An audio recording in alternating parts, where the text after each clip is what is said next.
had always believed in love. I was raised to believe that when you met the right person you knew that love was about trust, partnership, and an unbreakable connection. So when I met Adrian, I thought I had found exactly that. He was everything a woman could want. Charming, confident, attentive. From the moment we met, he made me feel like I was the center of his world. He was thoughtful in the way he spoke to me, always remembering the little things I said. He surprised me with gifts that weren't extravagant but were meaningful. He listened, he understood me in a way I had never experienced before. Or so I thought. Looking back, I realize how carefully constructed it all was. He never pushed too hard, never made it seem like he was interested in my wealth. Instead, he made me trust him.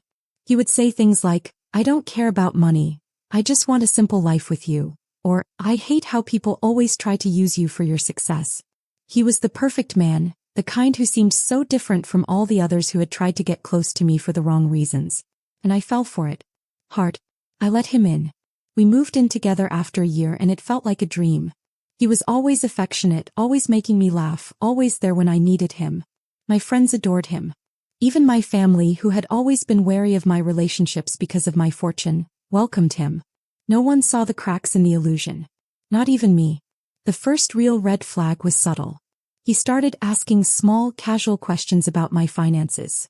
Nothing that seemed suspicious at the time. "Do you have a financial planner? I don't understand why you still work so hard when you already have so much.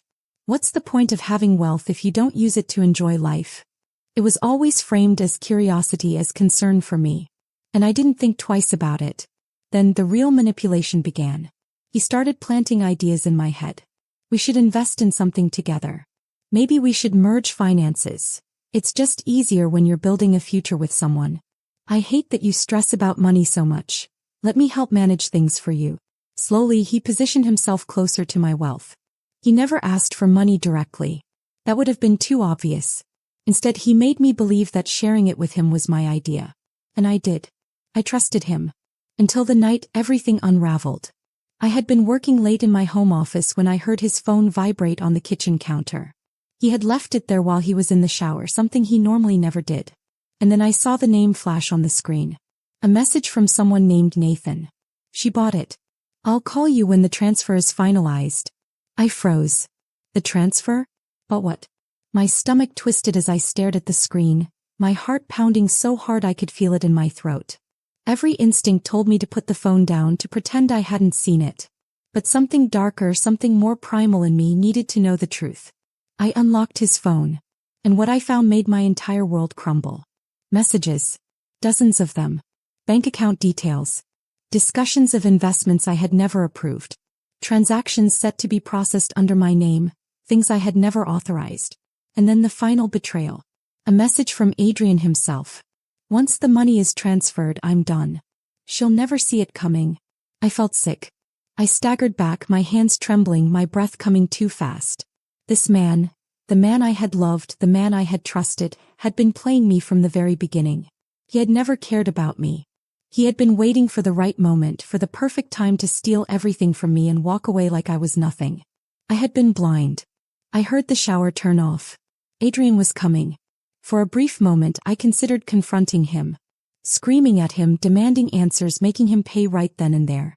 But then something in me shifted. A different kind of fire burned in my chest. If I exposed him now, he would just deny it.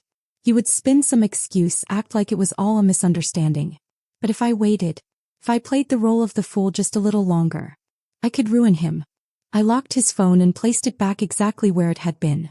And when Adrian walked into the kitchen, smiling as he wrapped his arms around me, pressing a kiss to my forehead like nothing had changed, I smiled back.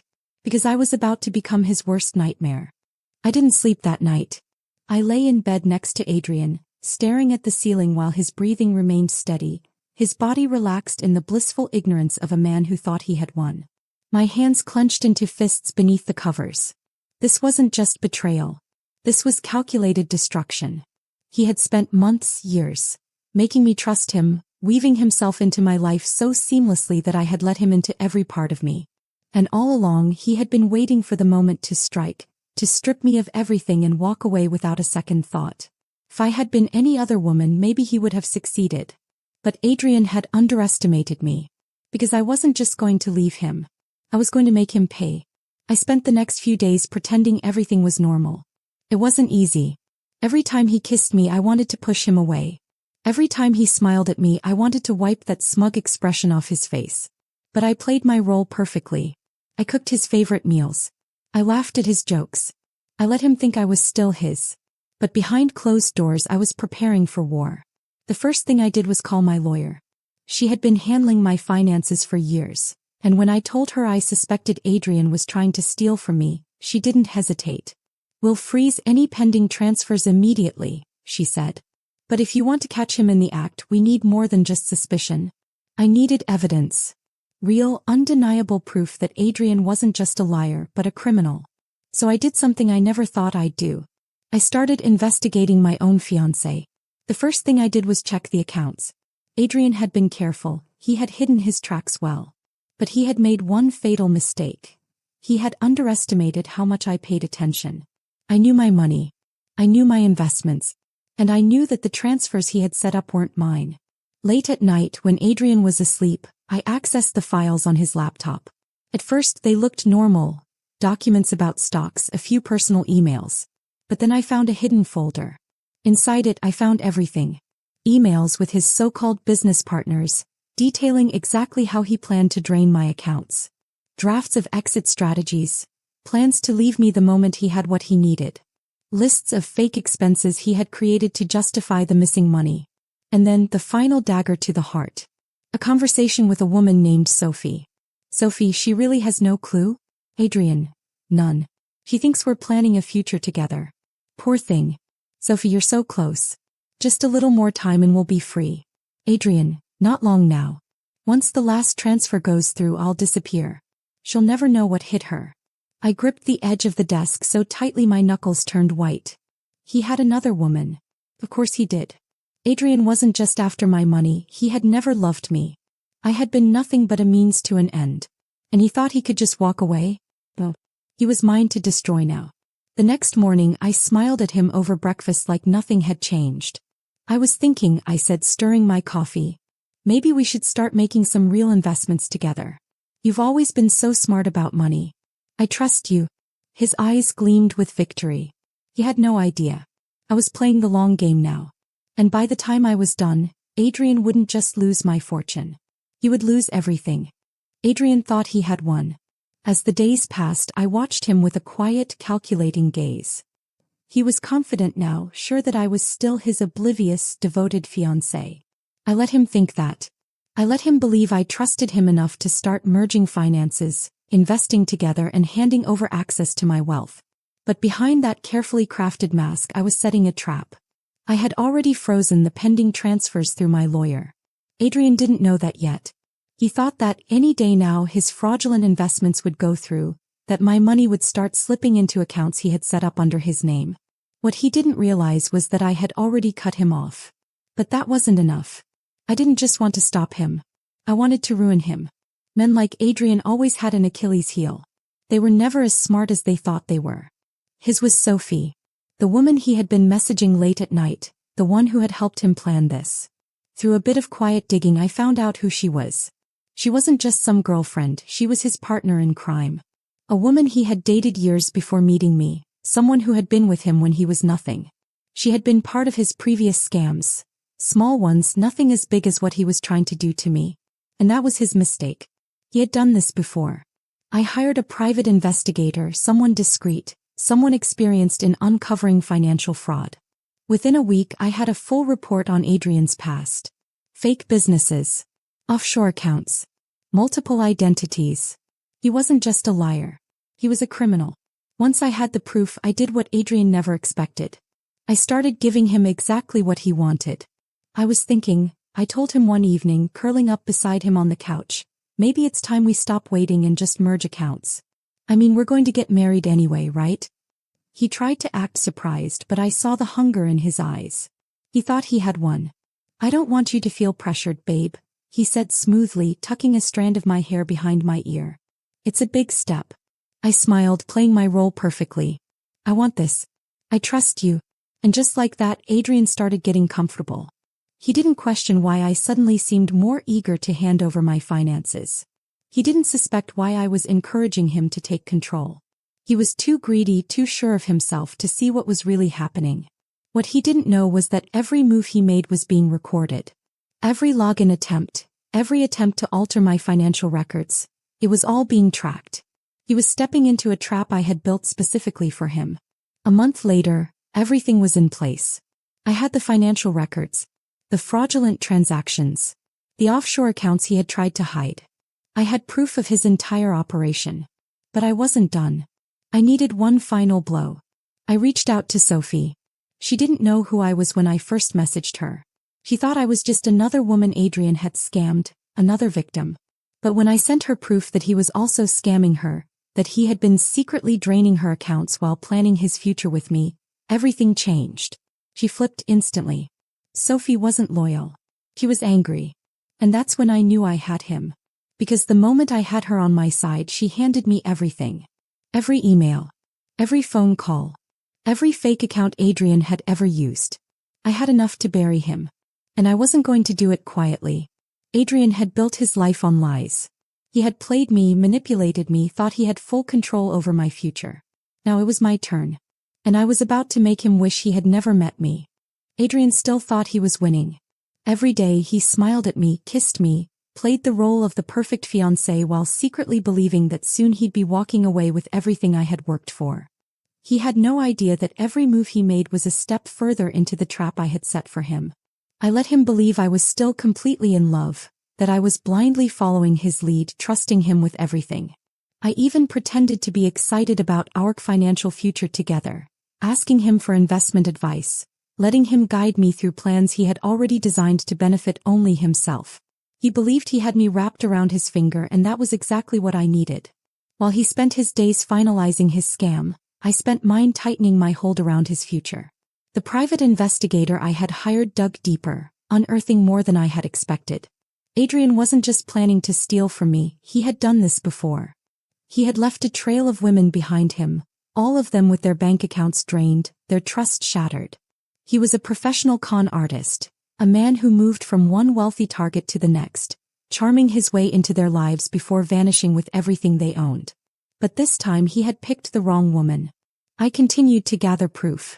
I had recorded phone calls, saved messages, copied financial documents he had unknowingly left open on his laptop.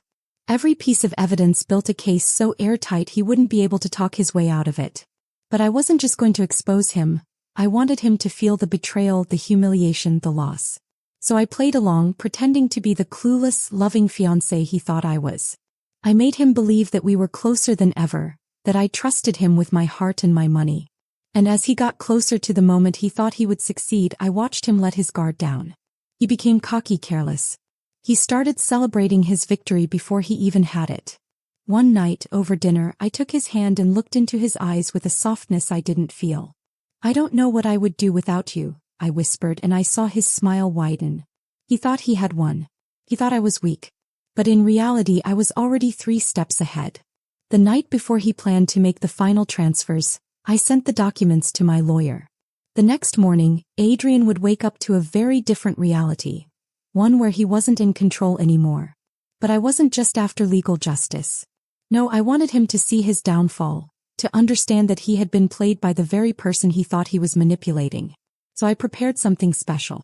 The night before his final betrayal, I suggested we celebrate. "We should go out tomorrow," I said, curling into him on the couch, pretending I felt safe in his arms. "Let's go somewhere special. Just you and me." He agreed, thinking he had already won. He thought the celebration was for his victory. He had no idea that by this time tomorrow he would have nothing. I smiled against his shoulder, hiding my satisfaction.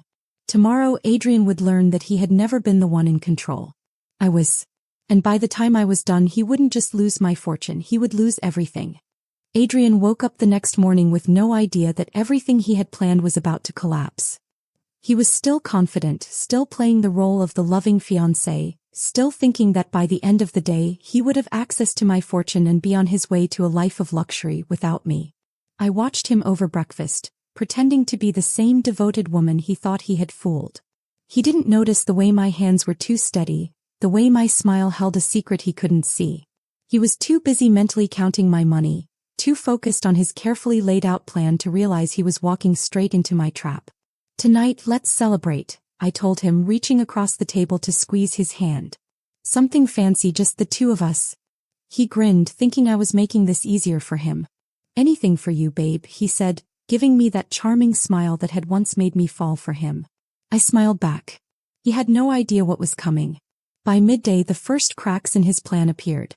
He had set up the final transfers, expecting my accounts to flow seamlessly into his, but instead he got an error message. Then another. He tried again. And again. By the time he called his financial contact, one of his partners in crime, he was panicking. I watched from across the room, pretending to be oblivious as he paced back and forth, gripping his phone tightly. "What do you mean it's blocked?" he snapped. Silence. Then his face paled. "What do you mean there's an investigation?" I took a sip of my tea, savoring the moment. By the time he hung up, he was trying to mask his fear, but I could see it. His whole body was tense, his eyes darting around as he tried to think of a way to salvage what was quickly slipping through his fingers. Then he turned to me. "Babe," he said, forcing a smile. "Something weird is happening with my bank. I need to check on something, just some technical stuff. Nothing to worry about." I tilted my head, feigning innocence. "Oh, do you need my help?" His jaw tightened. He was starting to realize something was off. No. "I'll handle it," he said quickly. "Just, I might need you to resend some of the transfers later, okay?" I let my face fall, pretending to be concerned. "Oh, I don't think that's possible." His entire expression froze. "What do you mean?" I set down my tea, locking eyes with him for the first time that day. "I mean, Adrian, that the accounts aren't in your name. They were never going to be. I made sure of that." His lips parted slightly, but no words came out. The confidence, the charm, the arrogance, it all vanished in an instant. What are you talking about?" he said, his voice quieter now. I stood up slowly, walking toward him, letting the truth sink in. "I know everything," I whispered. The color drained from his face. "Everything?" I smiled, leaning in just slightly. "Everything." The panic was instant. He grabbed his phone, trying to check something, but it was too late. I had already locked him out of everything. The accounts he thought were his. Frozen. The fake companies he had set up. Under investigation. His personal finances. His entire plan had collapsed in a single morning. I leaned against the table, watching as he tried, desperately, to piece it together. He exhaled sharply, running a hand through his hair. "You set me up." I crossed my arms, arching an eyebrow. "You think I was just going to sit back and let you take everything from me?" His nostrils flared, his hands curling into fists. "I loved you." I laughed. Actually laughed. "No, Adrian," I said, shaking my head. "You loved my money. And now you don't have either." He was breathing hard now, realizing just how deep this went. He had no way out. And I wasn't done yet. I reached for my phone, dialing a number he didn't recognize. He watched in stunned silence as I waited, then spoke the words that sealed his fate. "You can come in now." The front door opened a second later. And two men in suits, lawyers accompanied by an official from the fraud division, stepped inside. Adrian went completely still. "Mr. Carter," one of the officials said, his tone clipped. "We need to have a conversation." He turned to me in horror. "Emma." I smiled sweetly. "Enjoy your new future, Adrian." And just like that, his entire world collapsed. Adrian was completely frozen. His entire world had just crumbled in a matter of seconds, and I watched as realization dawned on his face. The man who had once believed he was untouchable, the one who had played me so easily, was now scrambling for a way out. But there was no escape. The two officials stepped closer, their presence imposing. One of them, a well-dressed man with a briefcase, opened a folder and pulled out a stack of documents. Evidence of Adrian's fraudulent transactions, his fake accounts, the offshore holdings he thought were hidden. The very same ones he had planned to drain my fortune into. "Mr. Carter," the investigator said coolly, flipping through the documents, "we have reason to believe you have been engaging in financial fraud, identity manipulation, and attempted theft. You are now officially under investigation." Adrian swallowed hard, glancing at me as if hoping I would do something. As if the woman he had spent months deceiving, the woman he had planned to leave penniless, would save him. I just smiled. I I don't know what this is, he stammered, putting on his best performance. There must be a mistake. I've never. The investigator didn't flinch. We have proof of fraudulent financial transfers under your name. We also have testimonies linking you to prior cases of financial exploitation. Your bank accounts are frozen, and your access to all pending transactions has been revoked. Adrian was breathing hard now, his hands clenched at his sides. He was losing control and he knew it. Then his real personality slipped through. You set me up, he snapped, his voice sharp and filled with rage. You played me. I tilted my head, pretending to consider his words. You mean the way you played me?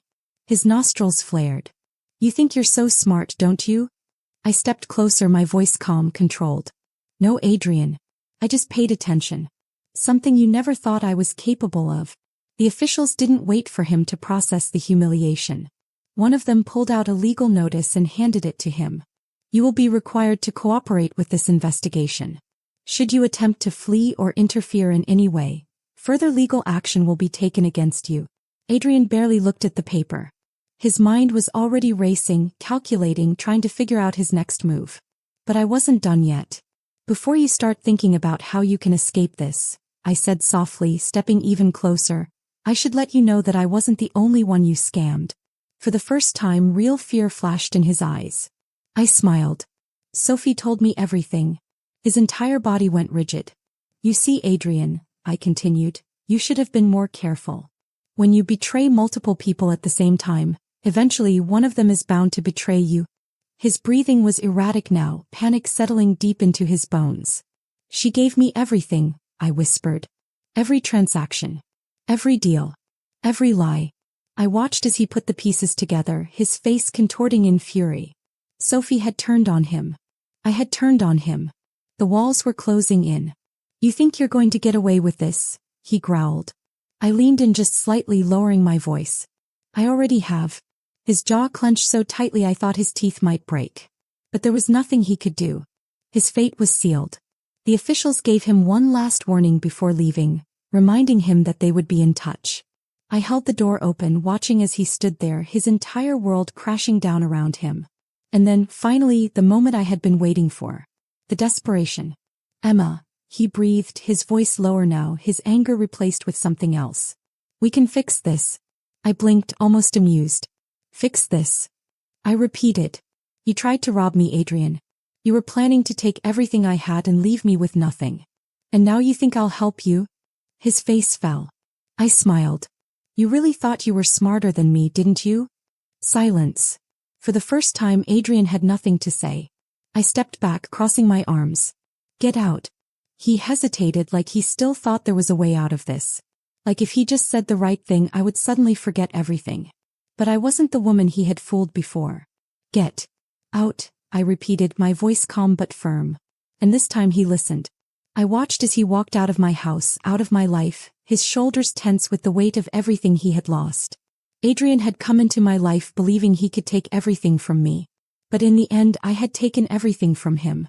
Adrian was gone, but I wasn't finished yet. Exposing him to the fraud division was only part of my plan. It wasn't enough for him to simply lose access to my money, he had to lose everything. His reputation, his power, his carefully crafted image. He had spent years perfecting the role of the charming, successful businessman, the man who could walk into any room and have people eating out of the palm of his hand. I wanted to strip that from him, to make sure that when people heard his name, they didn't think of wealth or influence. They thought of humiliation. So I made sure his downfall was public. The morning after I kicked him out, I sent everything I had, every fraudulent transaction, every manipulated contract, every screenshot of his messages with Sophie, to the right people. The financial authorities had what they needed to pursue legal action, but I wanted to go further. I leaked the truth to his business associates, the ones who had once seen him as a respected professional. I made sure they knew that he had built his career on lies, that the money he flaunted wasn't his own, that he had manipulated his way into their circles. Then I reached out to the media. It didn't take long for the story to spread. Within hours, headlines popped up online. Rising business star exposed for financial fraud. Authorities launch investigation. Prominent entrepreneur caught in elaborate wealth scheme. Shocking details revealed. Woman outs ex-fiancé for attempted fortune theft. Exclusive interview inside. I wasn't interested in interviews. I let the documents speak for themselves. The world didn't need my words to condemn Adrian. The facts were enough. And as expected, the fallout was immediate. His business partners cut ties with him. Investors withdrew their support. His accounts, what little money he actually had left, were frozen pending investigation. The same people who had once praised him, who had believed in his charm and wit, now saw him for what he really was. A fraud. A scammer. A failure. And then, the cherry on top, Sophie turned on him completely. She had initially wanted revenge when she found out he had been scamming her as well, but I made sure she had every reason to destroy him. I gave her the full extent of his financial lies, the proof that he had used her as nothing more than a tool.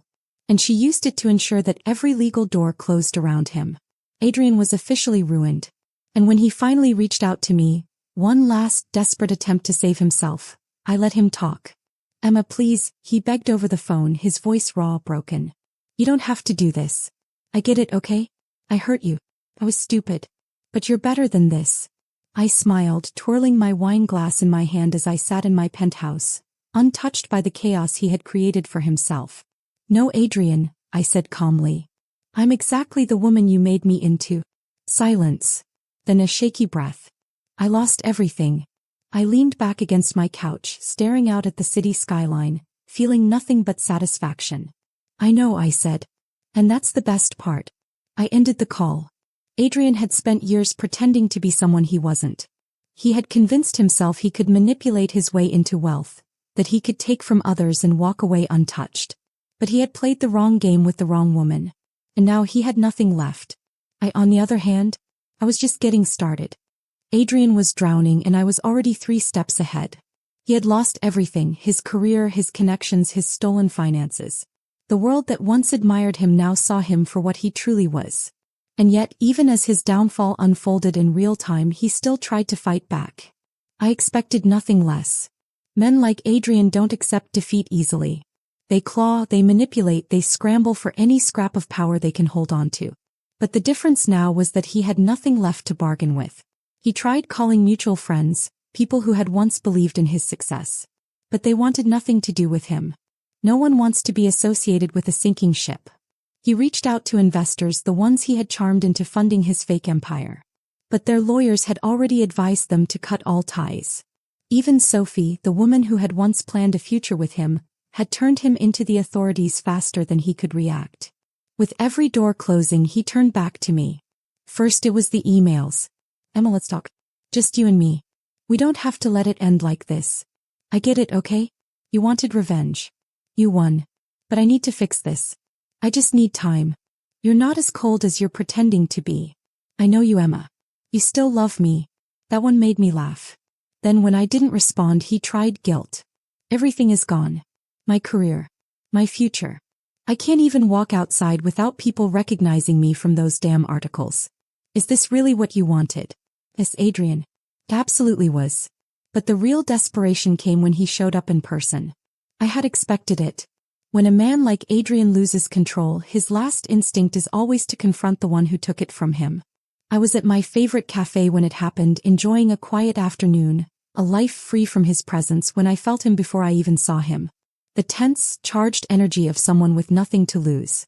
I sighed, setting down my cup just as he slid into the seat across from me. He looked terrible. The charming, well-groomed businessman I once knew was gone. His shirt was wrinkled, his stubble unkempt, his eyes hollow with exhaustion. But it wasn't regret in his expression. It was anger. You've made your point, he said, his voice rough. I raised an eyebrow. Have I? His jaw tightened.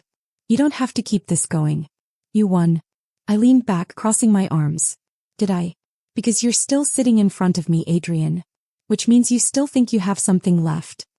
He exhaled sharply, running a hand through his disheveled hair. I need to fix this. You don't understand what it's like to lose everything overnight. I tilted my head. Actually, I do. Because that was your plan for me. Silence. Then, softer, more desperate, I never wanted to hurt you. I laughed, shaking my head. You didn't want to hurt me? You spent years planning to take everything from me. You made me trust you, love you, believe that you were my future, all while knowing you were going to leave me with nothing. his hands clenched on the table.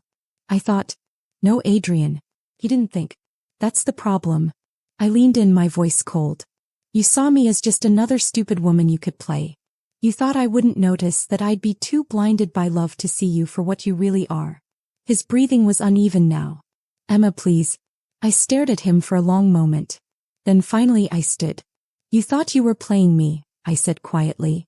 But all this time, you were just setting yourself up for the greatest failure of your life. I picked up my bag, slung it over my shoulder. And then I walked away. I didn't look back. Because Adrian was already finished. Adrian's downfall was complete. His reputation was in shambles, his finances were frozen, and every door he had once used to climb his way into wealth and power had been slammed shut in his face. I had made sure of that. Every business partner, every investor, every acquaintance who had once shaken his hand with admiration now saw him for what he truly was. A con artist, a fraud, a man who had built his life on deception. And now, stripped of his carefully crafted persona, Adrian had nothing left. But I was done watching him spiral. The moment I walked away from that final meeting at the cafe, I knew there was no more satisfaction to be had in his suffering. I had already won. There was nothing left for me in his destruction. The only thing I needed to focus on now was me. My future. My happiness. For the first time in a long time I felt free. And so, I started rebuilding. Not because I had lost anything, but because, for years I had let myself be defined by a relationship that was built on lies. It was time to rediscover the parts of myself that I had buried under Adrian's influence. The first step was cutting everything that reminded me of him. I moved out of the apartment we had shared. My apartment, the one he had so arrogantly tried to claim as his own. But I didn't want to live in a space that still held echoes of his presence. The memories of the nights we had spent together, the whispered promises he had made, all of it had been tainted by the truth of his betrayal. So I left. I found a new place. A beautiful penthouse overlooking the city, one that was entirely mine. No shared history. No ghost of a man who never really existed in the way I once believed. Then I changed my number. Adrian had already tried calling me so many times, from different phones, different accounts, desperate for some kind of opening. But I refused to let him into my world again. He had already taken up too much space in my life. That was over now. I spent the next few weeks indulging in myself for the first time in years. I traveled. I booked a last-minute trip to Italy, something I had always wanted to do but had put off because Adrian had convinced me that I needed to be practical with my money. That had been his first mistake, thinking he had a say in how I lived my life. Now, as I walked through the streets of Florence, drank wine by the Amalfi Coast, and rediscovered the joy of simply being, I realized how much of myself I had sacrificed for a man who had never deserved me. I reconnected with friends I had lost touch with. Adrian had subtly isolated me over the years, always making sure he was my main source of support. But now, as I sat around a table with the people who had always truly cared about me, laughing over inside jokes and reminiscing about the years before him, I realized just how much I had missed. And more than anything, I returned to the passions I had neglected. For years I had put my personal dreams on hold. My career, my creative pursuits, my ambitions, they had all taken a backseat because Adrian had made me believe that our future was more important. That his plans mattered more. Not anymore. I threw myself into work, reclaiming the projects I had once loved, landing new deals and making a name for myself, one that wasn't tied to him in any way. I started writing again, something I hadn't done since before Adrian had entered my life. I filled pages with thoughts, reflections, ideas for the future. It was cathartic. It was mine. And then one evening as I sat on my balcony watching the city lights, a thought hit me. I wasn't just healing. I was thriving. Adrian had thought he was going to break me. That by taking my money he would take me along with it. But I was still standing, still building, still moving forward in a way he never could. He had spent his entire life taking from others, believing that money and power were what made a person successful. But real success. It wasn't about wealth. It wasn't about having control over others. It was about freedom. And I had never been freer than I was in that moment. I didn't check on Adrian after that. I didn't need to. His story was over. Mine was just beginning. Adrian had taken so much from me, more than just money or trust. He had stolen years of my life, time I would never get back. He had stolen my confidence, my ability to believe in my own instincts. He had taken my kindness and turned it into a weapon against me, making me believe that love meant sacrifice, that trust meant ignoring my gut feelings. And the worst part? I had let him. That realization didn't come immediately. It wasn't some grand epiphany, some sudden awakening that made me feel lighter overnight. Though it came in waves. It came in quiet moments, in the spaces between moving forward and reflecting on the past. It came in the silence of my new apartment, where I no longer had to second-guess my own thoughts, where I no longer had to consider him in every decision I made. At first I told myself I was fine. That I had won. That Adrian was the only one who had lost something in this. But the truth was I had lost something too. Not just the time I had wasted on him, but pieces of myself I hadn't even realized I had let go of. Who was I before him? What did I love before he entered my life? What did I want that wasn't shaped by his influence? I had spent so much time being his version of me that I had forgotten who I actually was. And that was the hardest part to face. It wasn't just about the betrayal. It wasn't just about the fraud, the lies, the manipulation. It was about me. About the person I had become while I was with him. About the things I had ignored, the warnings I had brushed aside because I wanted to believe in him. I had mistaken control for security. I had mistaken manipulation for love. And I had mistaken my own self-sacrifice for commitment. Now that I was on the other side, I could see it clearly. Adrian had been my lesson. A painful, expensive, emotionally devastating lesson. But one I needed. Because the truth was, he wasn't the first person in my life who had tried to take advantage of me. Maybe not in such a blatant criminal way, but in smaller ways. Friends who had used my generosity without giving anything in return. Colleagues who had taken credit for my work. Family members who had expected me to always be the strong one, the provider, the one who never said no. It was a pattern that I had allowed.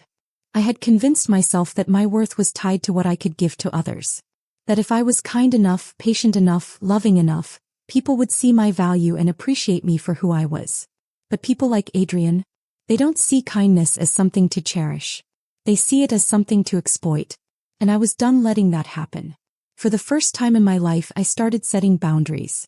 At first, it felt uncomfortable. Saying no, walking away from things that didn't serve me, prioritizing myself. It felt selfish. I had spent so long believing that I had to earn love, that I had to prove my worth, that doing things for myself felt unnatural. But little by little it got easier. I stopped apologizing for taking up space.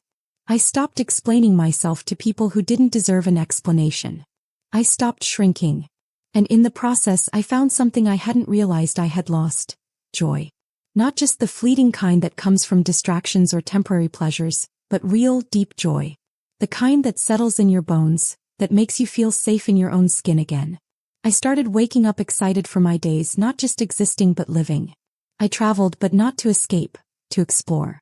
To see the world for myself, not for someone else. I took a trip to Italy. Something I had always wanted to do but had put off because Adrian had convinced me that I needed to be practical with my money. That had been his first mistake, thinking he had a say in how I lived my life. I reconnected with old friends, the ones Adrian had subtly distanced me from. I rebuilt the relationships that mattered, strengthening the bonds that had never been about what I could give, but about who I was. I found new hobbies. I started painting again, something I hadn't done since college. I wrote. I filled notebooks with my thoughts, my reflections, my plans for the future.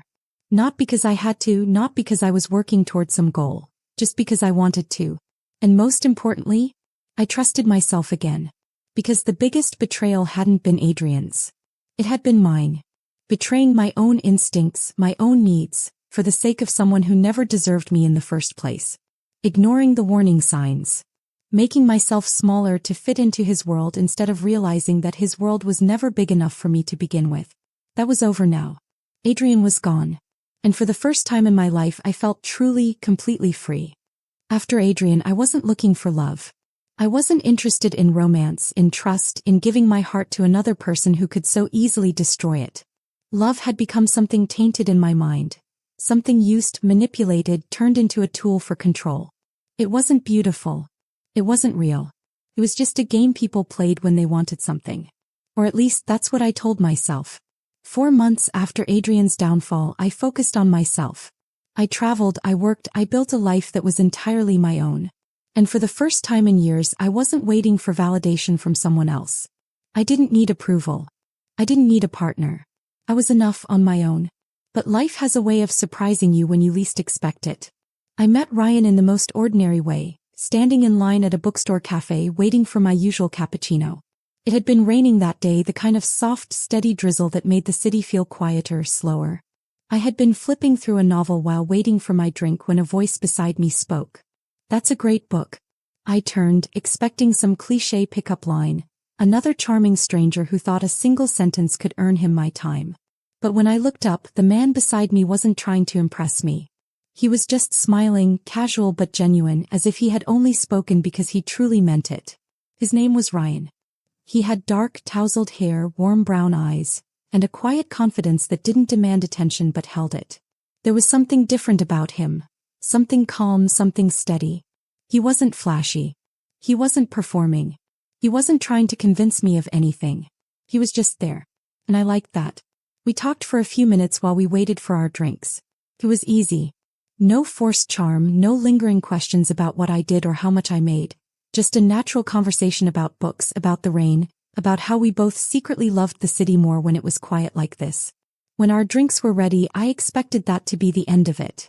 But then as I turned to leave, he hesitated. "Would you want to sit for a bit?" he asked, almost as if he wasn't sure if he should. As if he was leaving the choice entirely up to me. And that was new. With Adrian, everything had always been his decision. His idea. His plan. I had always been the one following, adjusting, compromising. But Ryan? He was asking. And for some reason I said yes. It started as a simple coffee. A conversation that didn't feel like an obligation, that didn't carry the weight of expectation. And when it was over, he didn't push for my number, didn't try to convince me to see him again. He just smiled and said, "It was nice talking to you." And then he walked away. That should have been the end of it. But a week later I ran into him again. This time at an art gallery downtown where I had gone on a whim to clear my head. I was standing in front of a painting when I heard a familiar voice. "I didn't take you for an art person." I turned surprised. There he was again, Ryan, dressed casually, holding a glass of wine like he had been perfectly at home here. "I didn't take you for one either," I admitted. He laughed. Maybe we're both full of surprises. Maybe we were. That night we ended up walking together, talking for hours. It wasn't flirting, it wasn't a game, it was just easy. Ryan never asked me about my past. He never pushed. He never acted like he was entitled to my time or my attention. He just listened. And for the first time in a long time I wanted to talk. Not about Adrian. Not about revenge or betrayal or all the things that had once consumed me. But about myself. My dreams. The things I had never been allowed to focus on before. He made me feel seen in a way I hadn't even realized I had been missing. And that terrified me. Because what if he was just another mistake waiting to happen? What if he was just another Adrian wearing a different mask? What if, the moment I let my guard down, it all happened again? I almost ran. I almost convinced myself to walk away, to shut myself off, to disappear before I could get hurt again. But then one night, after another long conversation over coffee, he asked me something that stopped me in my tracks. "You don't talk about your past much." I stiffened. "No, I don't." He nodded, accepting my answer without pressing. But then he said, "You don't have to tell me. But just so you know, whatever happened, it doesn't define you." I stared at him. Because for so long I had been defined by my past. By Adrian. By the betrayal. By the revenge. By the fight. But what if that wasn't my whole story? What if I got to decide who I was now? So I took a deep breath. And for the first time I told him everything. Not because I needed to explain myself. Not because I needed him to understand. But because for the first time I wanted to let someone in. And Ryan just listened. He didn't interrupt. He didn't pity me. He didn't act like he had all the answers. When I finished, he just said, "I'm glad you got out." That was it. No questions. No judgments. Just an acknowledgement that what I had survived mattered, but that it wasn't all I was. And in that moment I realized something. Ryan wasn't like Adrian. He wasn't pretending. He wasn't trying to win me over. He wasn't looking at me like I was something to possess. He was just there, steady and real, asking for nothing but honesty.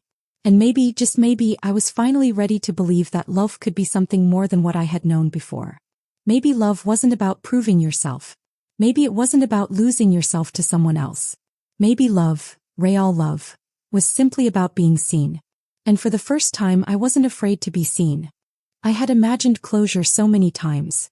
I had thought about what it would feel like to see Adrian suffer, to watch as everything he had built on lies crumbled beneath him. And for a while that was enough. His downfall had been swift and absolute. He had gone from a man who walked into rooms with confidence, who made people believe in his charm, to a nobody. His name was no longer associated with power or success. It was tied to scandal, to fraud, to failure. But the truth was, I had stopped thinking about Adrian long before his final collapse. Because while he had spent his days scrambling to salvage the wreckage of his life, I had been thriving. It wasn't just about revenge anymore. It wasn't about making sure he paid for what he had done. That part had already been taken care of. What mattered now was me. My life. My peace. I had built something better than what I had with him. Oh, not better. And that was the difference. Adrian had never really had me. He had the version of me he had manipulated into loving him, the woman he had convinced to trust him blindly. But the woman I was now? He wouldn't even recognize her. I was stronger, wiser, untouchable. And that was what made it so satisfying when, after everything, after months of silence, after losing everything, Adrian reached out to me one last time. It was a simple message. I'm sorry. 2 words. No explanation, no desperate plea for another chance. Just that. I stared at the message for a long time, sipping my morning coffee, watching the city wake up from the balcony of my penthouse. The place that was mine. The life that was mine. And I felt nothing. No anger. No satisfaction. Just nothing. Because Adrian no longer had power over me. He wasn't part of my story anymore. And that was the greatest victory of all. I didn't respond. I simply deleted the message and blocked the number. Then I picked up my phone, smiling as I saw a text from Ryan, asking if I wanted to meet for breakfast. As I thought. Because that was what mattered now. Not the past. Not the man who had tried to steal my future. But the life I was actually living. And I had never felt more alive.